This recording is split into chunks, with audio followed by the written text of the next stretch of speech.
جیسا کہ پہلے یہ بتا دیا گیا تھا کہ آج کی کلاس انشاءاللہ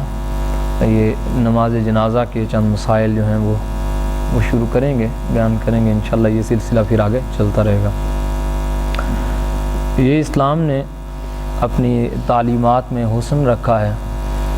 کہ تمام ادیان جو ہیں اگر ان کا تقابل کرایا جائے تو دنیا میں کوئی بھی مذہب ایسا نہیں ہے کہ جو اسلام کے مقابلہ میں حسین نظر آئے۔ اسلام میں جنازہ کا کنسیپٹ انتہائی خوبصورت ہے، اور آخری رسومات جب ہم دیگر ادیان کے لوگوں کی دیکھتے ہیں اور ایک طرف اسلام کی دیکھتے ہیں تو اسلام اپنا حسن ظاہر کرتا ہے اور دل کو بھاتا ہے۔ چونکہ یہ دین فطرت ہے اور کسی بھی انسان نیچرل ہے، یہ فطرتاً ہی یہ دین اچھا لگتا ہے لوگوں کو۔ یہی وجہ ہے کہ دنیا میں کئی دفعہ ایسے ہوا ہے کہ معروف شخصیات کے جب جنازہ اٹھائے گئے اور پوری دنیا نے جب دیکھا میڈیا کے ذریعے، الیکٹرانک میڈیا یا سوشل میڈیا کے ذریعے، تو لوگوں نے فقط اسلام میں جنازہ لے کے جانا اور پڑھنا، یہ اس طریقہ کار کو دیکھ کر کئی لوگوں نے اسلام قبول کر لیا۔ تو یہ اسلام کا حسن ہے ایک، کہ اسلام جاتے ہوئے اپنے ماننے والے متبعین کو ایسے حسین انداز میں انہیں روانہ کرواتا ہے کہ جو لوگوں کے لیے قابل رشک ہوتا ہے، قابل دید ہوتا ہے۔ تو انہی میں جو آخری رسومات ہیں اسلام کے مطابق، انہی میں سے ایک نماز جنازہ ہے۔ نماز جنازہ یاد رکھیں فرض کفایہ ہے، اس کی حیثیت فرض کفایہ کی ہے۔ فرض کفایہ ایسے فرض کو کہتے ہیں کہ جو کوئی ایک بندہ بھی ادا کر لے تو باقی لوگوں کے ذمہ سے اٹھ جاتا ہے۔ تو اگر کوئی بھی نہ ادا کرے تو جس تک خبر پہنچی تھی وہ سب گناہ گار ہوں گے۔ یعنی 100 بندے تک، 200 بندے تک کسی کے فوت ہونے کی خبر پہنچی ہے اور ان میں سے کسی نے بھی نماز جنازہ ادا نہیں کی تو سارے کے سارے گناہ گار ہیں جس تک خبر پہنچی ہے۔ اور اگر کسی ایک نے بھی پڑھ لیا تو باقی جو لوگ ہیں ان پر ضروری نہیں رہے گا۔ ہاں اگر وہ پڑھتے ہیں تو یہ ایک بڑی اچھی بات ہے، پڑھنا چاہیے انہیں، لیکن اگر نہیں بھی پڑھتے تو گناہ گار نہیں ہوں گے، چونکہ کسی ایک کے پڑھنے سے بھی وہ فرض جو ہے وہ ادا ہو جائے گا۔ اور اس میں ایک اور چیز بھی ہے، تو جب ہم نے کہا ہے کہ کسی ایک نے بھی پڑھا تو ادا ہو جائے گا، تو اس کا مطلب یہ ہے کہ یہ اکیلے بھی پڑھا جا سکتا ہے۔ نماز جنازہ کے لیے جماعت شرط نہیں ہے، نماز جنازہ کسی کے اکیلے پڑھنے سے بھی ادا ہو سکتی ہے۔ فار ایگزامپل کہیں سفر میں تھے یا آج کل یہ جو خشکی رستے لوگ جاتے ہیں تو ان کے ساتھ تو ایسا معاملہ جو ہے وہ ریئل لائف میں بھی پیش آتا ہے ان کے ساتھ، کہ بعض اوقات ایسے ہوتے ہیں 2 4 لوگ ہیں جانے والے، یا 2 بھائی ہیں یا 2 کوئی دوست جا رہے ہیں، تو کسی ایک کی ڈیتھ ہو جاتی ہے خدا نخواستہ کسی ویرانے میں، تو اب دوسرا کیا کرے، وہ اکیلے ہی اس کا نماز جنازہ ادا کر دے۔ تو نماز جنازہ اکیلے بھی ادا کر سکتے ہیں۔ تو اس طریقے سے جو ہے وہ نماز جنازہ کو اسلام نے جو ہے بیان کیا ہے۔ بیسیکلی نماز جنازہ جو ہے اس کے 2 رکن ہیں۔ کتنے ارکان ہیں؟ 2 بیسک چیزیں جو ہیں جن کے علاوہ یہ نماز جنازہ مکمل نہیں ہوتا، وہ رکن جو ہیں، وہ اس کے جو پارٹس ہیں وہ 2 ہیں جو کہ ضروری ہیں ہر حال میں۔ یہ 2 ہوں گے تو نماز جنازہ ہوگا۔ شرائط نہیں ذکر کی، شرائط تو وہی ہیں جو نماز والی ہیں، یعنی لوگوں کا خود پاک ہونا، کپڑے پاک ہونا، جگہ پاک ہونا، وہ سارے معاملات، لیکن وہ آگے ذکر کرتے ہیں۔ بیسک یہ رکن ذکر کر رہے ہیں کہ نماز جنازہ کیا ہے۔ نماز جنازہ کے ارکان 2 ہیں۔ پہلا یہ ہے کہ 4 بار اللہ اکبر کہنا، یعنی تکبیرات جو ہیں، یہ پہلا رکن ہے، اور دوسرا قیام ہے، یعنی کھڑے ہو کے 4 تکبیرات کہنا، یہ نماز جنازہ کے رکن ہے۔ ان میں سے کوئی ایک بھی رہ جائے گا تو نماز جنازہ نہیں ہوگا، یہ دونوں ہونے چاہیے، اور اگر یہ دونوں ہو گئے تو نفس نماز جنازہ ادا ہو جائے گی۔ اب اس میں باقی جو چیزیں ہیں وہ 3 اس میں سنتیں ہیں اور سنت موقدہ ہیں۔ وہ کیا ہے؟ سب سے پہلے اللہ تعالیٰ کی ثنا، دوسرے نمبر پر نبی پاک صلی اللہ علیہ وسلم آپ پر درود پاک بھیجنا، اور تیسرا میت کے لیے دعا کرنا۔ یہ 3 اس کی سنتیں ہیں، سنت موقدہ، اور 2 رکن ہیں۔ کتنے رکن ہیں؟ 2 رکن ہیں، اور سنتیں کتنی ہیں؟ 3، اور سنت موقدہ ہیں۔ سنت موقدہ ایسی ہے کہ اگر کہیں کسی اضطرابی حالت میں کہیں چھوٹ گئی، 1 دفعہ 2 دفعہ 3 دفعہ، عادت بنا لی تو گناہ گار ہوگا بندہ۔ 1 2 دفعہ کہیں ایمرجنسی میں یا کسی معاملے میں اس نے چھوڑ دیا ہے تو گناہ گار نہیں ہوگا۔ ہمارے فقہا کہتے ہیں کہ اگر وہ اس کی عادت بنا لے گا سنت موقدہ کی، حضور نبی پاک صلی اللہ علیہ وسلم آپ کی سنت موقدہ کو چھوڑنے کی جان بوجھ کے یا ہلکا جاننے کی کوشش کرے گا یا اس طرح کا کوئی، تو یہ پھر گناہگاری اور یہ آگے سلسلہ چلے گا، ورنہ ایک دو دفعہ اگر کہیں ایمرجنسی میں چھوٹ گئی تو یہ بندہ گناہگار نہیں ہوگا۔ تو پتہ چلا کہ 4 تکبیرات کہنا اور قیام کرنا یہ اس کے ارکان ہیں، اور 3 اس کی سنتیں ہیں، سنت موقدہ، پہلی ثنا، پھر درود پاک، اور تیسرا دعا، یہ 3 سنتیں ہیں۔ اب پھر ایک سوال ہے کہ ایک بندہ کھڑا ہوا نماز جنازہ ادا کرنے کے لیے، خدا نخواستہ اس کی لا علمی ہے یا جہالت ہے کہ اسے نماز جنازہ کے لیے اللہ کی ثنا ادا کرنا یا حضور پر درود پاک بھیجنا یا دعا مانگنا اسے آتا ہی نہیں ہے، تو وہ فقط کھڑا ہوا ہے، اس نے 4 بار تکبیرات کہہ دی ہیں اور وہ کھڑے ہو کے اس نے جو ہے وہ تکبیرات گئی ہیں اور اسلام پھیر دیا، تو اب کیا اس کی نماز جنازہ ہوگی یا نہیں ہوگی؟ ہو جائے گی، کیونکہ رکن ادا ہو گئے ہیں، پارٹس میں نے یہ رکن اور سنت موقدہ بیان کرنے کا مطلب یہ ہے کہ اس چیز کو جانچا جا سکے کہ کون سی چیز کی اہمیت کتنی ہے، کتنی ضروری ہے۔ تو یاد رکھیں یہ 4 تکبیرات میں سے اگر ایک بھی رہ گئی تو نماز جنازہ نہیں ہوگی، چاہے جتنی مرضی دعائیں پڑھتا رہے، باقی جو پڑھتا رہے۔ 4 تکبیرات ضروری ہیں اور قیام ضروری ہے، بلا عذر شرعی بیٹھ نہیں سکتے، بلا عذر شرعی بیٹھ نہیں سکتے۔ یہ نہیں ہو سکتا کہ آپ کا دل کر رہا ہے کہ میں بیٹھ کے پڑھوں تو بیٹھ کے، ایسے نہیں ہے، اس میں کھڑے ہونا بھی ضروری ہے اور 4 تکبیرات بھی ضروری ہیں۔ ہاں اگر کوئی بندہ بیمار ہے جو کھڑے نہیں ہو سکتا تو اس کا ایک عذر ہے، وہ بیٹھ کے پڑھ سکتا ہے، تو اس کے علاوہ کھڑے ہونا ہے اور 4 تکبیرات کہنی ہے، اس سے نماز جنازہ ادا ہو جائے گا۔ ہاں سنت جو اس نے چھوڑی ہے اگر عادت بنا لی ہوئی ہے، نہیں پڑھتا، کبھی بھی نہیں پڑھتا، تو پھر گناہگار ہو گیا۔ تو ورنہ اگر کسی اضطرابی حالت میں چھوٹ کی، وہ ایک حالت ہے وہ بھی آگے بیان ہوتی ہے، تو اس حالت میں وہ سنن چھوڑنا جو ہے وہ اپنی حیثیت رکھتا ہے، ثواب میں کمی ہے، حضور کی سنت کو چھوڑا ہے، یا اگر عادت بنا لیا تو پھر گناہگاری ہے، ورنہ نماز جنازہ کے 2 یہ بنیادی ارکان ہیں۔ اب جو ہے وہ کون سے لوگ ہیں جن پر وہ یہ فرض کفایہ کن لوگوں پر واجب ہوتا ہے، یعنی کون کون لوگ شامل ہیں، یعنی اعلان کر دیا جاتا ہے فلاں بندہ فوت ہو گیا، اب کس کس بندے پر وہ جو ہے نا وہ نماز جنازہ فرض کفایہ میں کون کون سے لوگ ہیں جن پر وہ واجب ہوگا؟ ان میں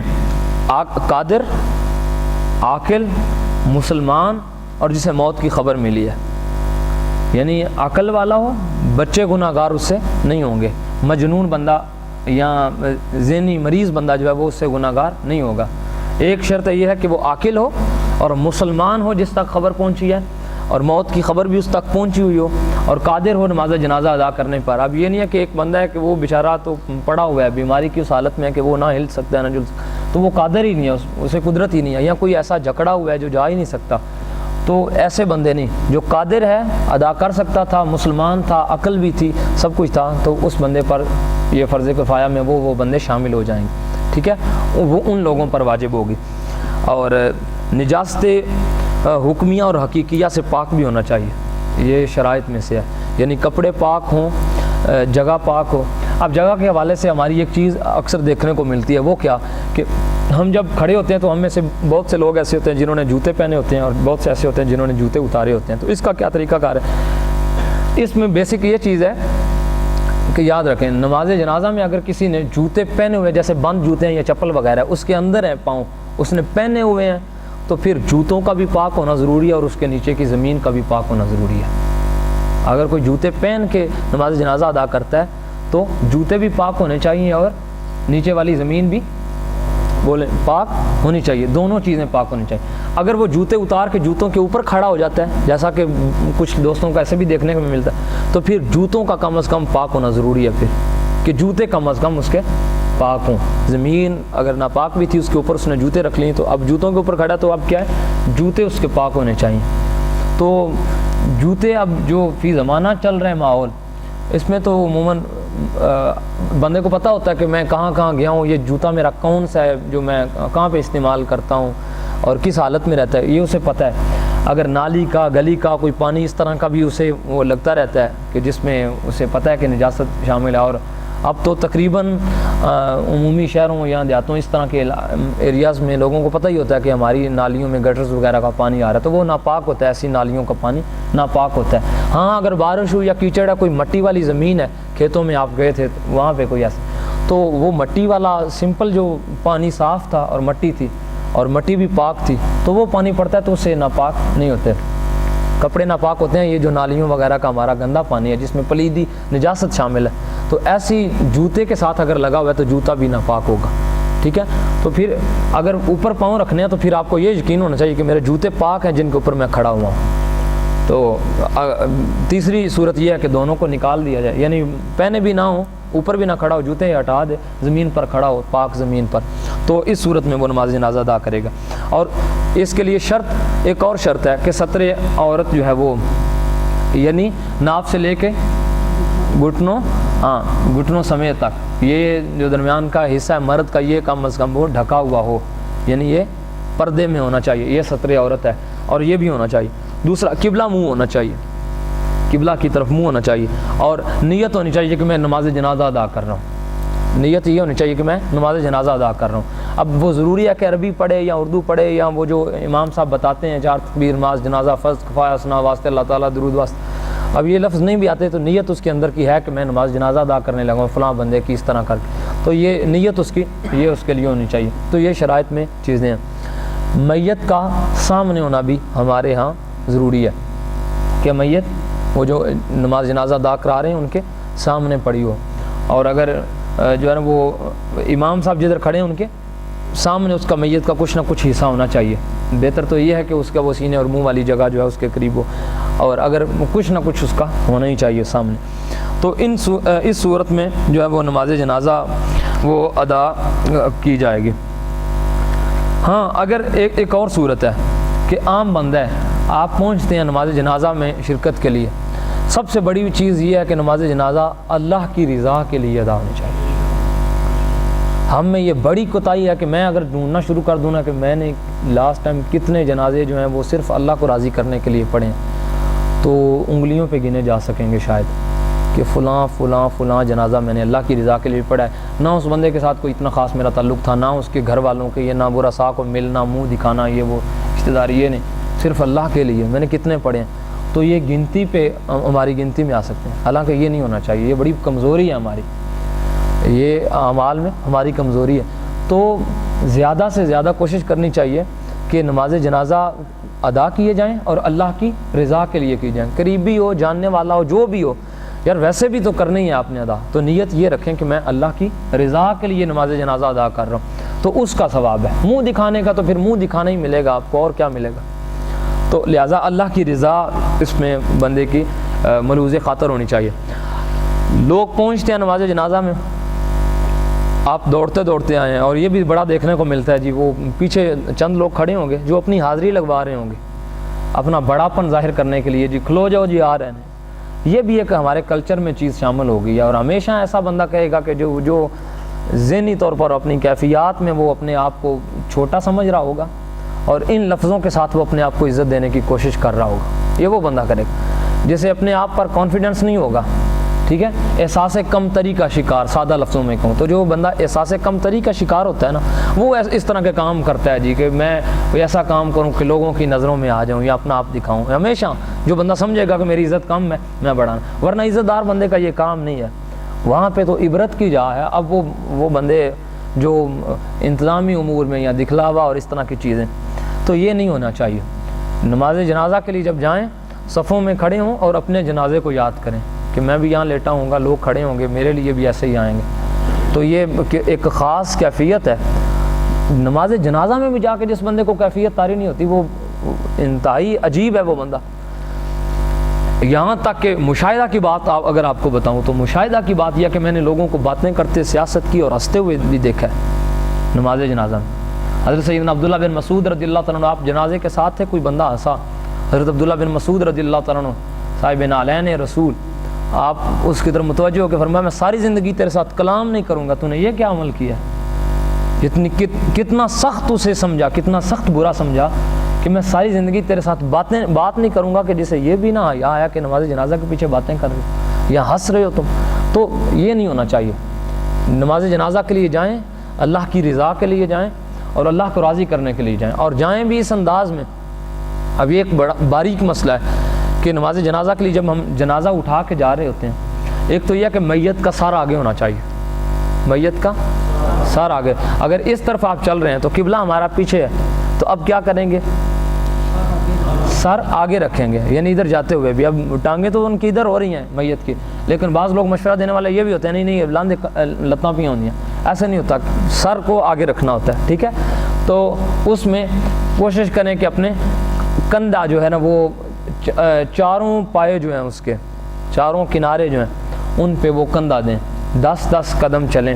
چونکہ حدیث پاک میں 40 قدم کی بشارت الگ سے بھی ہے، ویسے بھی ہے جو کندھا دے کے چلے گا، اور چاروں طرف کے پائے جو ہیں ان کے کندھا دینے کی بھی ہے۔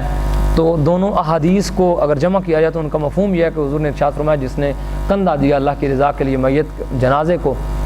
تو فرمایا اللہ تعالیٰ اس کے کبیرہ گناہ معاف فرمائے گا۔ کبیرہ گناہ، یہ جو باقی اکثر بشارتیں آپ کو ملتی ہیں نا، ایک جمعہ پڑھا دوسرا جمعہ پڑھا درمیان کے معاف، یہ صغیرہ گناہوں کی بات ہوتی ہے، ٹھیک ہے؟ یہ ایک نماز کے بعد دوسری نماز، یہ صغیرہ کبیرہ گناہ جو ہیں وہ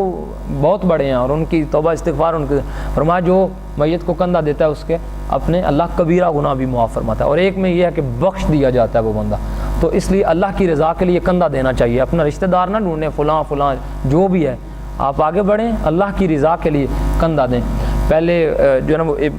سیدھی سائڈ پہ جا کے آگے والی، اور پھر ٹانگوں والی سائڈ پہ، پھر دوسری طرف، پھر اسی طرح 4 طرف جو ہے نا وہ آپ کندھا دے کے چلیں، اور اس طرح یہ یوں ہونا چاہیے کہ یعنی ادب محسوس ہو رہا ہو، یہ نہ ہو کہ پیچھے ڈالا ہوا ہے یا بے ادبی کا طریقہ کار۔ اور 4 لوگوں کا دینا یہی بہترین طریقہ ہے، بلا عذر 2 لوگ نہ اٹھا کے، ہاں بڑی گلی ہے اس میں سے 4 لوگ نہیں اٹھا سکتے تو پھر 2 لوگ بھی آگے پیچھے پکڑ کے مجبوری کی حالت میں لے کے جا سکتے ہیں۔ ویسے پروٹوکول اس کا یہی ہے کہ 4 لوگ اسے باقاعدہ کندھا دیے ہوئے ہوں، 4 سے کم نہ ہو۔ تو اس طریقے سے کندھا دے کے انہیں قبرستان میں لے کے جائیں، جنازگاہ میں لے کے جائیں اور جا کے رکھیں، اور پھر نماز جنازہ کے لیے یہ ساری چیزیں آپ کی جو ہے نا وہ پوری ہونی چاہیے، تکبیرات اور یہ جو ہے وہ قیام، یہ 2 چیزیں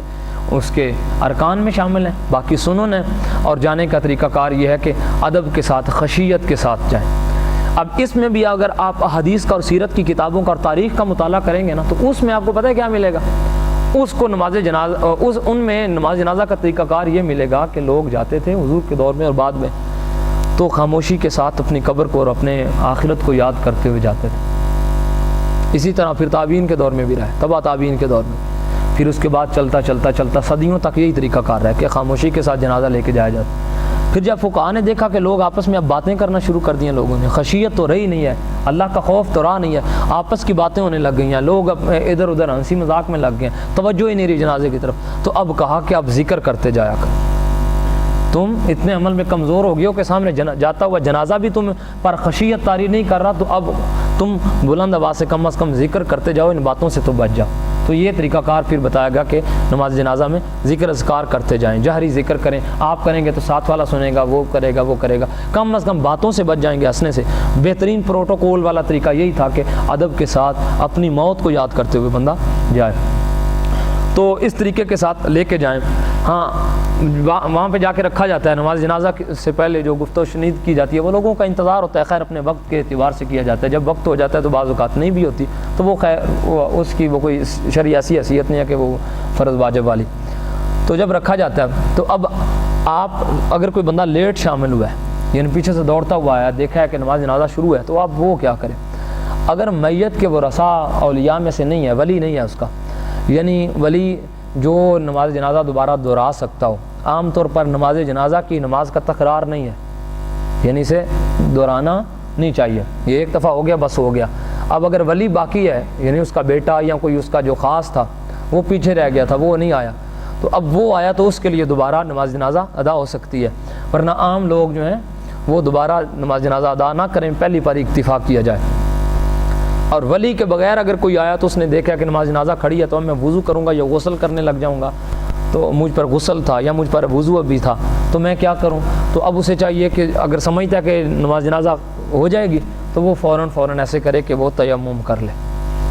وہ تیمم کرے اور نماز جنازہ میں شرکت اختیار کر لے، نماز جنازہ ادا کر لے۔ اور اگر ولی ہے یا دوسرا کوئی تو وہ آرام سے وضو کرے اور دوبارہ چونکہ اس کا یہ حیثیت ہے کہ وہ دوبارہ کروا سکتا ہے تو وہ دوبارہ کروا لے گا۔ اسی طرح نماز جنازہ ہے کس کس پر، یہ تو تھیں پڑھنے والوں کے لیے چند چیزیں، تو کس کس نے ادا کرنا ہے، وہ کس پر ادا کیا جائے، تو اس پہ ہمارا احناف کا موقف یہ ہے کہ جو زندہ پیدا ہوا ہو اور مر گیا ہو اس پر نماز جنازہ ہے، جو پیدا زندہ ہوا اور مرا اس پر نماز جنازہ ہے۔ زندہ کی نماز جنازہ بھی نہیں ہے، مرنا بھی ہے، اور پہلے زندہ پیدا ہونا یہ ہمارے ہاں یہ ضروری ہے، اور یہ حدیث پاک سے بات ثابت ہے۔ ہاں اگر کوئی بچہ پیدائش کے دوران نصف سے کم ابھی پیدا ہوا تھا، یعنی ظاہر ہوا تھا اور تب تک وہ زندہ تھا، زندگی کے آثار جو ہے وہ مل رہے تھے، اور نصف تک پہنچنے سے پہلے جو ہے نا وہ اس کی ڈیتھ ہو گئی، تو نصف سے پہلے اگر ہو گئی یعنی اس کا اکثر حصہ جو ہے وہ ابھی دنیا میں نمودار نہیں ہوا تھا، ظاہر نہیں ہوا تھا، تو پھر اس پر نماز جنازہ نہیں ہے۔ اگر نصف سے زیادہ اکثر حصہ جو ہے نا وہ نمودار ہو گیا تھا اور زندگی کے آثار بھی معلوم ہو رہے تھے تو پھر ایسے بچے پر بھی نماز جنازہ ادا کی جائے گی۔ اور اگر ہاں ایک اور چیز بھی ہے، بچہ پیدا ہوا ہے تو ماں باپ دونوں کا مسلمان ہونا، یعنی دونوں اگر ماں باپ مسلمان ہیں تو پھر اس پر جنازہ پڑھا جائے، یا دونوں میں سے ایک مسلمان ہے تو پھر بھی نماز جنازہ اس کی ادا کی جائے گی۔ اور اگر ماں باپ دونوں مسلمان نہیں ہیں تو پھر ایسے پیدا ہونے والے بچے پر نماز جنازہ ادا نہیں کی جائے گی۔ ماں باپ دونوں مسلمان ہو یا ان میں سے ایک کا مسلمان ہونا ضروری ہے، تو ایسے بچے پر نماز جنازہ ادا کی جائے گی۔ اور ایک اور چیز یہ ہے کہ باقی ان کے علاوہ یعنی جو زندہ پیدا ہوا ہے اور زندگی اس نے گزاری ہے بچپن یا جس میں حال میں، باقی سب پر نماز جنازہ ہے۔ کوئی کبیرہ گناہ کرنے والا بھی ہے نا، بڑے بڑے گناہ کرنے والا بھی، اس پر بھی نماز جنازہ ہے، اس پر بھی نماز جنازہ ادا کی جائے گی۔ ہاں لیکن چند ایک کا ذکر کیا گیا کہ ان لوگوں پر نماز جنازہ ادا نہیں کرنی چاہیے۔ وہ کون ہے؟ ایسا باغی بندہ جو امام برحق کے مقابلے میں نکلا، برحق امام تھا، اس کی حکومت میں بغاوت کی ہے کسی ایسے بندے نے اور وہ اسی بغاوت میں مارا گیا ہے، تو ایسے بندے پر نماز جنازہ نہیں ادا کی جائے گی، چاہے وہ اسلام کا نام بھرتا ہو، مسلمان بھی ہو، لیکن بغاوت کی ہے امام برحق کے جو ہے وہ اس کے دور میں، تو اس پر نماز جنازہ نہیں ادا کی جائے گی۔ یعنی یہ اتنا بڑا جرم ہے کہ اس پہ نفرت۔ اور دوسری بات یاد رکھ، ڈاکو جو ڈاکہ مار رہا تھا اور ڈاکہ کے دوران ہی مارا گیا، کسی مسلمان کا مال چھین رہا تھا، کسی پر ڈاکہ مار رہا تھا، تو ڈاکے کے دوران جو ڈاکو مارا جائے اس پر بھی ہمارے فقہا فرماتے ہیں کہ نماز جنازہ نہیں ہے۔ یہ اتنا کبیرہ گناہ ہے، یعنی اس گناہ کی نوعیت دیکھیں، کبائر گناہ گار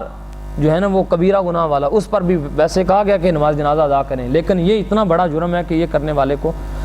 حتیٰ کہ ڈاکو کے بارے میں تو دور مختار میں ہے کہ فتاوی شامیہ میں کہ اسے غسل بھی نہ دیا جائے اور اسی حالت میں اسے دفن کر دیا جائے، تاکہ لوگ عبرت حاصل کریں کہ یہ کتنا بڑا جرم ہے۔ تو ہمارے ہاں یہ عام سمجھا جاتا ہے، جی وہ فلاں گاؤں کے لوگ ہیں جی وہ رستے میں روک لیتے ہیں، فلاں سے لے لیتے ہیں، یہ کر دیتے ہیں، وہ کرتے ہیں، یہ اتنا کبیرہ جرم ہے کہ اسی حالت میں اگر مارا گیا نہ اس کو غسل دو نہ اس کا جنازہ ادا کرو۔ اور اسی طرح جو بندہ بہت سے لوگوں کے گلے گھونٹ کے مارنے والا وہ قاتل ہو اور اسی حالت میں وہ مارا جائے، اسے بھی جو ہے نا وہ اس کی بھی نماز جنازہ نہیں۔ اسی طرح ہتھیار لے کے لوگوں کو مسلمانوں کی بستی میں لوٹ مار کر رہا ہو، لوگوں کو مار رہا ہو، تو جواباً کسی نے اسے اس حالت میں مار دیا تو اس کی بھی نماز جنازہ نہیں ہے۔ اور جس نے اپنے ماں باپ کو مار ڈالا، اپنے ماں باپ کو قتل کیا اور اسی حالت میں وہ اس کو مار دیا گیا، تو ایسے بندے پر بھی نماز جنازہ نہیں ادا کی جائے گی۔ یہ ساری نفرت اور لوگوں کو عبرت دینے کے لیے یہ کہا جا رہا ہے کہ یہ آخری پروٹوکول جو ہر مسلمان کا حق بنتا ہے، چاہے نمازی حاجی فلاں نہیں بھی ہے، ایک عام گناہ گار بھی مسلمان اس کا حق بنتا ہے، لیکن یہ اتنے بڑے کبیرہ گناہ ہے کہ اگر یہ کر لیے تو پھر اس کو یہ آخری پروٹوکول بھی نہیں ملے گا۔ تو یہ معرومی اس لیے کہ لوگ عبرت پکڑیں اور ان کاموں سے بچیں۔ تو اس صورت میں ہاں اگر رجم کیا جائے جو اسلامی سزا ہے، شرعاً جو سزا ہے، یعنی شادی شدہ کوئی زنا کرتا ہے تو اس کو جو سزا دی جاتی ہے وہ ثابت ہو جاتا ہے اور حاکم وقت اس کو سزا دیتا ہے، رجم کیا جاتا ہے، تو رجم کی حالت میں نماز جنازہ ادا کیا جائے گا۔ جس کو رجم کرتے ہوئے یعنی مار دیا گیا، اس کی نماز جنازہ ادا ہوگی، اور صحیح مسلم اور دیگر کتابوں میں اس کی ایگزامپلز موجود ہیں، حضور نبی پاک صلی اللہ علیہ وسلم آپ نے خود نماز جنازہ ادا کروائے بھی ہیں۔ تو اس طرح یہ ہونا چاہیے۔ اب نماز جنازہ جب ادا کریں گے تو تکبیر تحریمہ میں جو ہے وہ اپنے ہاتھوں کو اٹھائیں گے، اور باقی وہ ہاتھوں کی نوعیت اور وہ ہم نے سارا بیان کیا ہوا ہے کہ وہ جتنی کافی ساری احادیث تھیں، اور ان احادیث کو سامنے رکھتے ہوئے سب سے بہترین طریقہ جو ہم نے کہا تھا کہ جس پر ساری احادیث پر عمل ہوتا ہے وہ یہ ہے کہ اپنے ہاتھوں کو کانوں کی لو تک اٹھایا جائے۔ ہم نے احادیث کو بھی ذکر کیا تھا، اور تمام طرح کی احادیث جو ملتی تھی سارے ذخیرہ میں، اور سب سے بہترین یہ تھا کہ جس میں ساری احادیث پر بیک وقت عمل کیا جا سکے، ایسا طریقہ، تو ایسے طریقے پر ہی نماز کو شروع کیا جائے گا، اور فقط پہلی دفعہ اپنے ہاتھوں کو اٹھایا جائے گا۔ ہمارے احناف کے ہاں یہ ہے، ہم اپنا احناف کا موقف جو ہے وہ بیان کر لیں۔ تو احناف کے ہاں یہ ہے، جس کی وہ مثال سنن دارقطنی میں باقاعدہ موجود ہے کہ حضور نبی پاک صلی اللہ علیہ وسلم آپ سے حضرت عبداللہ بن عباس رضی اللہ تعالیٰ عنہ آپ نے روایت بیان کی ہے، ان رسول اللہ صلی اللہ علیہ وسلم کان یرفع یدیہ علی الجنازہ فی اول تکبیرۃ ثم لا یعود۔ حضور نبی پاک صلی اللہ علیہ وسلم آپ نماز جنازہ میں پہلی تکبیر میں ہاتھ اٹھاتے، اور اس کے بعد ثم لا یعود، اس کے بعد دوبارہ اپنے ہاتھوں کو یعنی بلند نہیں کیا کرتے تھے، اس عمل کو دوبارہ دہرایا نہیں کرتے تھے۔ اس حدیث پر عمل کرتے ہوئے ہم لوگ بس تکبیر اولا کے وقت، تکبیر تحریمہ پہلی تکبیر کے وقت ہم ہاتھوں کو اٹھاتے ہیں، باقی تکبیرات پر ہم نماز جنازہ میں ہاتھوں کو نہیں اٹھاتے، چونکہ یہ واضح حدیث ہے۔ عبداللہ بن عباس کہتے ہیں کہ حضور نے پہلی تکبیر میں اٹھائے، اس کے بعد نہیں اٹھائے، تو ہم بھی اسی پر عمل کرتے ہوئے ہاتھوں کو دوبارہ نہیں اٹھاتے۔ اور سبحانک اللہم وبحمدک وتبارک اسمک وتعالی جدک اور وجل ثناؤک کے بھی الفاظ ملتے ہیں، وہ پڑھ لیں، یا سمپل جس کو آتی ہے وہ پڑھ لیں۔ ولا الہ غیرک، یہ پہلے ثنا پڑھی جائے گی، پہلی تکبیر کے بعد ثنا پڑھے گا، ایک دفعہ دہرا لیں اگر تو یہ بہتر ہے۔ سبحانک اللہم وبحمدک وتبارک اسمک وتعالی جدک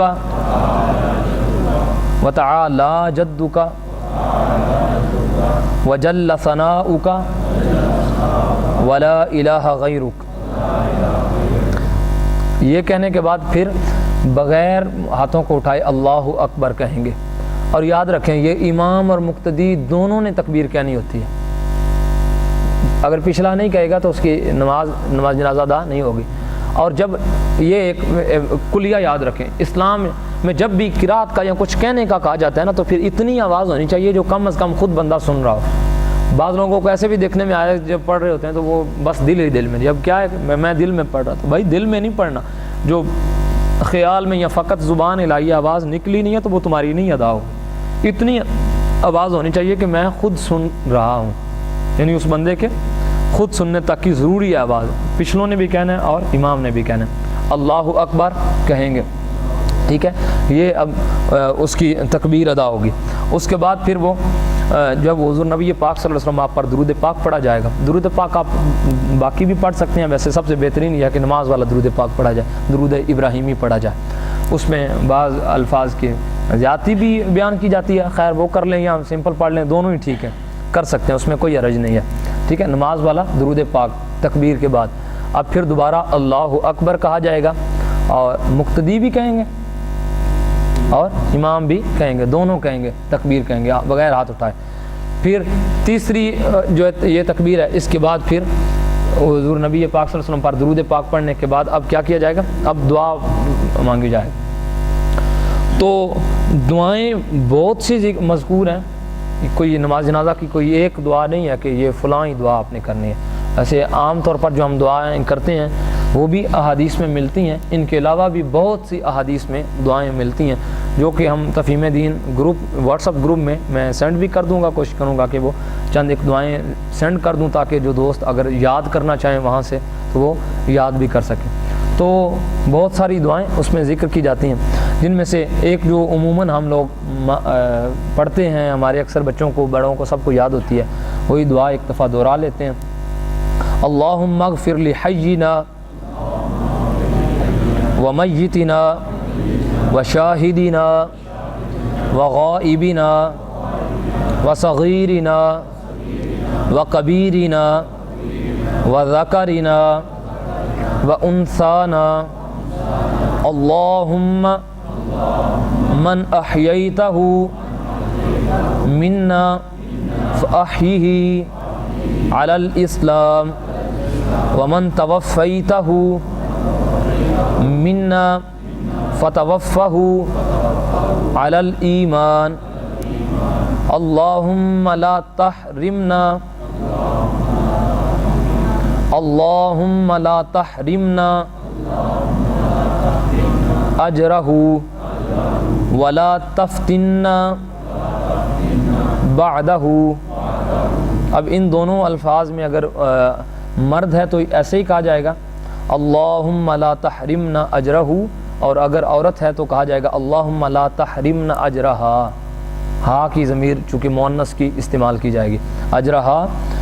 ولا تفتنا بعدہ مرد کے لیے اور بعدہا عورت کے لیے، تو یہ دعا پڑھی جائے۔ اس کے علاوہ بہت سی دعائیں یاد کرنی چاہیے ہمیں، یہ سستی ہے ہماری کہ ہم ایک دعا یاد کیے ہوئے ہوتے ہیں، بہت سی دعائیں وہ ساری یاد کرنی چاہیے۔ حدیث کی بہت ساری کتابوں میں دعائیں ملتی ہیں، وہ ساری دعائیں کر لینی چاہیے۔ دعا ایسی ہونی چاہیے کہ جو آخرت پر یا ایسے امور پر مبنی ہو کہ جو اللہ تعالیٰ کے ساتھ ہیں۔ یہ نہیں ہے کہ اب وہ بندہ ایسی چیزیں مانگنا شروع کر دے کہ میری وہ گاڑی پنچر ہے، فلاں ہے، یہ ہے، وہ اس طرح کی چیزیں نہیں مانگنی چاہیے، بلکہ نماز جنازہ میں ایسی دعائیں ہونی چاہیے کہ جو آخرت کے ریلیٹڈ ہوں یا اللہ تعالیٰ کے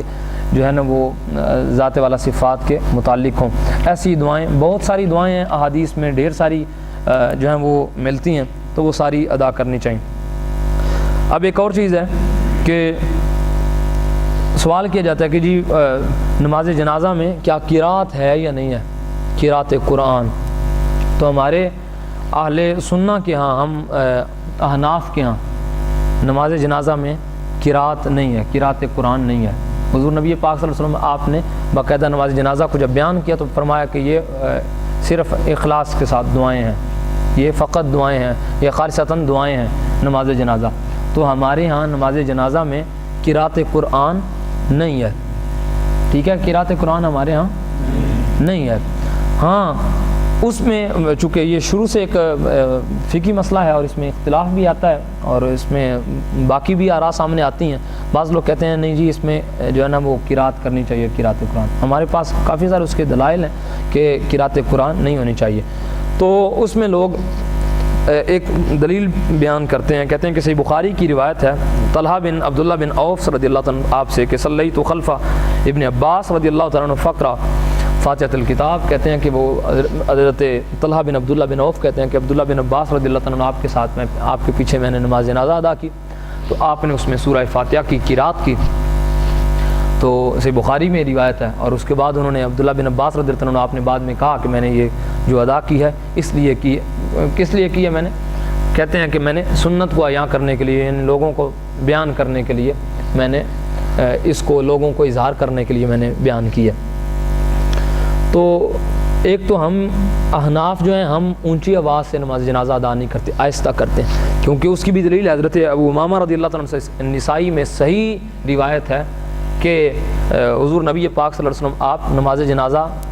جہراً ادا نہیں کرتے تھے، یعنی بلند آواز سے نہیں کرتے تھے، سراً آہستہ آواز سے پڑھتے تھے۔ ہم اس لیے سنن نسائی کی حضرت ابو امامہ والی روایت کی وجہ سے ہم آہستہ آواز سے نماز جنازہ پڑھتے ہیں۔ دوسرا یہ ہے کہ حضرت عبداللہ بن عباس رضی اللہ تعالیٰ عنہ آپ والی جو روایت ہے اس پہ امام مالک نے بھی بڑی گفتگو کی ہے اور شروع امت سے یہ موقف چلا آ رہا ہے، جو مصنف ابن ابی شیبہ سمیت دیگر بہت ساری حدیث کی کتابوں میں سیاستہ کے بعض نسخوں میں ملتی ہیں، جو دلائل میں ملتے ہیں کہ حضرت علی رضی اللہ تعالیٰ عنہ، حضرت عمر رضی اللہ تعالیٰ عنہ، ابن عمر رضی اللہ تعالیٰ عنہ، حضرت ابو ہریرہ رضی اللہ تعالیٰ عنہ اور بہت سارے صحابہ کرام، تابعین اور مشائخ اور اس دور تبع تابعین میں سے اور اس وقت سے لے کے ابھی تک آج تک امت کے بڑے بڑے لوگوں نے نماز جنازہ میں جو ہے نا وہ قرات نہیں کی اور باقاعدہ منع بھی کیا۔ ایک تو ہے نہ کرنا، دوسرا یہ کہ منع بھی کیا کہ نماز جنازہ میں قرات قرآن نہیں ہے، یہ دعائیں ہیں، نماز جنازہ میت کے لیے دعائیں ہیں، تو اس لیے اس میں قرات قرآن نہیں ہے۔ تو اب جو حضرت عبداللہ بن عباس والی روایت سنائی جاتی ہے کہ صحیح بخاری میں ایک روایت ہے عبداللہ بن عباس نے ایسے کیا اور سنتوں سے قرار دیا، تو اس میں ایک تو یہ بیان کیا جاتا ہے کہ حضرت عبداللہ بن عباس رضی اللہ عنہ آپ کی عادت مبارکہ تھی کہ آپ اپنے کام کو جسے خود اپنے یعنی اپنی عادت بناتے یا اپنا خود جو آپ کی رائے ہوتی، اپنی رائے کو بھی سنت کے لفظ سے تعبیر کیا کرتے تھے،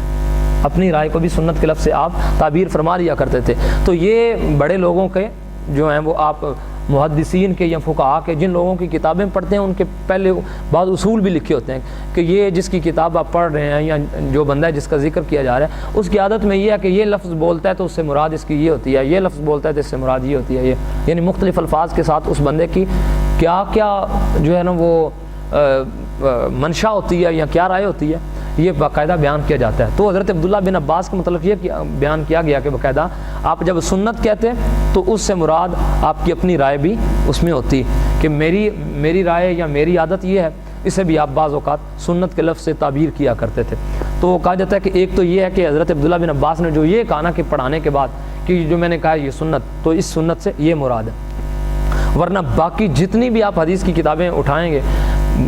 ڈھیروں احادیث ہیں نماز جنازہ پر، سب نے دعائیں ذکر کی ہیں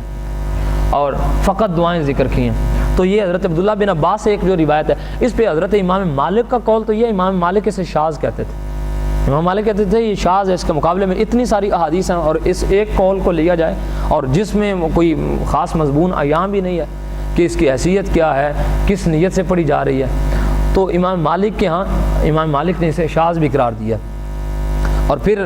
حضرت امام مالک نے ایک روایت کو نقل کیا ہے اور جس کی سند سب سے بہترین ہے، جنہیں حدیث کے باب میں بہترین اسناد قرار دیا گیا نا، اس سند پہ امام مالک نے ایک حدیث پاک نقل کی ہے۔ مالک نے نافع سے اور انہوں نے عن ابن عمر قال